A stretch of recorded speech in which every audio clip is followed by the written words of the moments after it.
Keras provides user-friendliness and accessibility, while JAX offers high-performance numerical computation. We can now leverage the strengths of both, especially for detailed state management and advanced training capabilities within the JAX ecosystem, all thanks to a new integration of Keras with FlaxNNX. Hi there, my name is Yufeng, and today we're going to check out how to use Keras with the FlaxNNX module system, demonstrating how this integration enhances your variable handling and training control. Keras is highly valued for its high-level API and intuitiveness, making deep learning development straightforward. JAX is excellent for high-performance machine learning research and scalability. NNX is a modular neural network library designed for simplicity and power, built on top of JAX. It promotes ease of use through standard Python classes for modules and offers explicit state management via typed variable collections. The integration of Keras with NNX allows you to use the modularity of Keras for model construction while benefiting from the power and explicit control of NNX and JAX for variable management and advanced training loops. So to activate this feature, we must first set two environment variables before importing Keras. This enables NNX as an opt-in feature. We set the backend to JAX and then explicitly enable NNX mode by setting the Keras NNX enabled environment variable to true. The core of this integration lies in the Keras.variable, which is designed to be an instance of NNX.variable from the FlaxNNX ecosystem. This means you can freely mix Keras and NNX components, and NNX's state management tools will successfully track your Keras variables. Here's an example of what that looks like. We've got an NNX module that has a linear layer we've called linear, and a vector value I've named NNX variable, so we can easily keep track of things. I've also added a Keras variable as part of the model, called custom variable. We can see in the call function, we're adding the NNX variable and the custom variable to the results of the linear transform being applied. Once we have the model instantiated, there are a couple of tests we can run to really verify that the custom variable is set up just as we'd expect. First, we check to see that the Keras variable has what's called a trace state, meaning that NNX has successfully traced through this variable, allowing it to just-in-time compile it along with the rest of the model.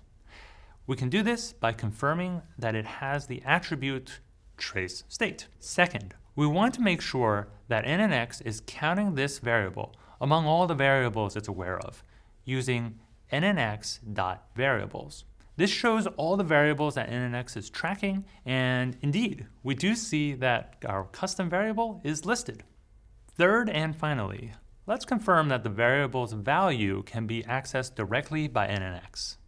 Even though it's a Keras variable inside of an NNX model, the NNX model has no problem fetching its value.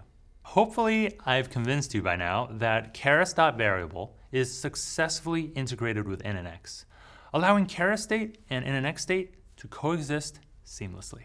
This integration provides two powerful training workflows. The first one is going to feel just like classic Keras, but it runs NNX modules inside of Keras, letting Keras manage the training workflow. The other approach uses NNX to run the training workflow, with Keras models inside of NNX training loops. So in this first version, your existing high-level Keras code, including model.compile and model.fit, it all works out of the box. And under the hood, this productive experience is powered by JAX and NNX. Here we have the other path. For maximum flexibility and fine-grained control, you can treat any Keras model or layer as an NNX.module. This allows you to write your own custom training loop using JAX libraries, such as Optax for optimizers, while mix and matching the model's components, just as we saw in our very first example with custom variable. You can think of this as Keras inside of NNX. Here we see an example of a Keras model with a couple of dense layers, and once that model is created, the rest of the workflow is entirely NNX and JAX code. We'll select an optimizer, we'll write a custom train step to compute the loss, the gradients, and perform the updates to the model weights. Notice that we're using the decorator nnx.jit instead of jax.jit. This special decorator speeds up your NNX code by using just-in-time compilation, and our Keras model gets the benefit from it too. In short, a Keras model object gets to do everything that an NNX model can do. It's able to be passed seamlessly to nnx.optimizer, differentiated using nnx.grad, and used with the broader JAX ecosystem of libraries. The Keras NNX integration offers a significant step forward, providing a unified framework for both rapid prototyping and high-performance customizable research.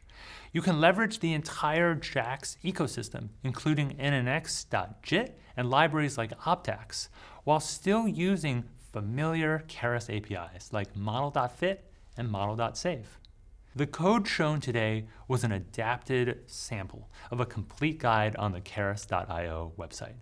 So if you're ready to dive in and try out Keras with NNX for yourself, definitely go through that guide first. It's the perfect starting point to get hands-on.